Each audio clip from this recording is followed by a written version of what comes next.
What is up, nerds? I'm Wes with Neverboard Gaming, and today I'm taking a look at the Overkilled Storage Solutions insert for Betrayal at the House on the Hill.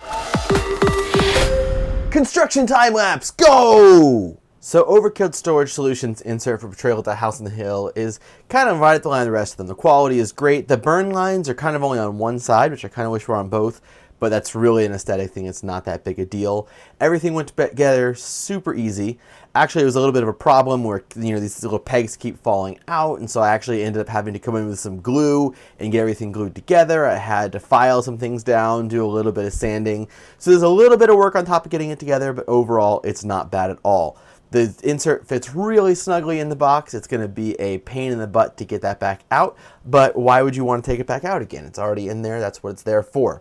So everything has a very obvious spot where it goes in here. This little tray that sorts out all the tokens is really my favorite thing about the insert because those tokens just need organization and Ziploc baggies aren't going to do it. All right, let's go ahead and get a look inside this box to see what it looks like.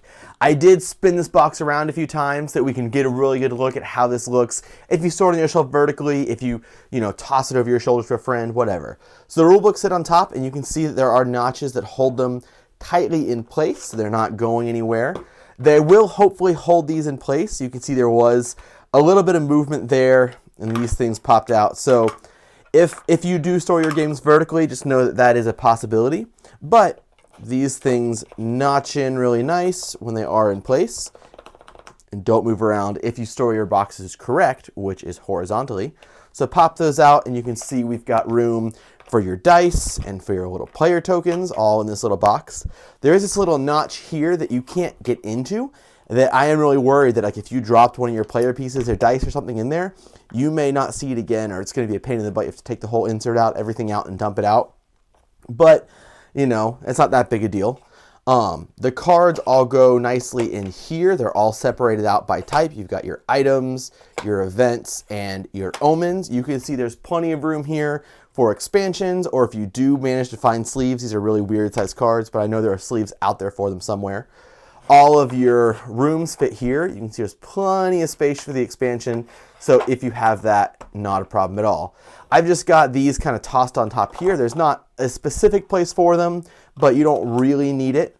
And then kind of the bread and butter of this tray. Oh, you can see it says Overkilled Storage right here. I think you can see that. And then you got Betrayal etched in the top there. So this tray pops out. I wish it popped out easier. But I mean, obviously you can get it out by kind of pinching those two. And then it has this little hinge top that Overkill likes to do. So you just pull that back and you can see, woo, oh, it's bendy. So cool. So you've got all your tokens here. Pop that back in place. Flip it over. And you've got, it's a little harder to open from this side. So you've got all of these sorted out. This is one of those things that I think the old insert just did horribly, is that trying to find all of these tokens was just always a nasty pile of mess. And it always took us forever to dig out the tokens we needed, and we just would use substitutes a lot. So having this tray that pops out is just a lifesaver for this insert. On the bottom, there is plenty of space under these pegs. I just toss these little things that go onto the player discs. We don't use these because we all have aftermarket apps for this game, because these work terribly, and we don't really play this game that much anymore anyway.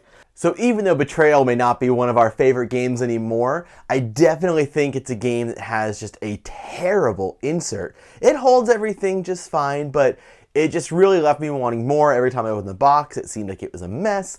It just really wasn't getting the job done. And this insert, it does do a really good job holding everything. It holds all the player discs where they need to be. The rules sit on top and hold everything together. There's plenty of room to sleeve cards. There's room for the expansion. We don't have it yet, but if you do, this will hold it.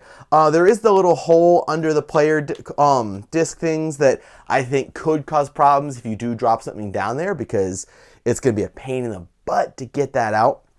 I think the pop-out tray is really great. I do wish it was a little bit easier to actually get this out of the box, but once it's out of the box, it's got that cool little flip-up lid that Overkill likes to do. And if you want to just grab a little token out, you can. You don't really need it, but it's there, and why not? Like, he has the ability to do it. It doesn't cost him anything extra, just a little bit more time in designing it and cutting it out. But at the end of the day, it's one of those little luxury items that when you have a custom insert, you want to have those cool things, just like it has the logo for the game etched into it. So I really do recommend that if you have Betrayal at the House on the Hill and it's seeing the table still, that you should definitely pick up a copy of Overkilled's insert. I'm going to have a link to purchase that in the description box down below. And hey, while you're down there, don't forget to subscribe to our channel so you'll never be bored.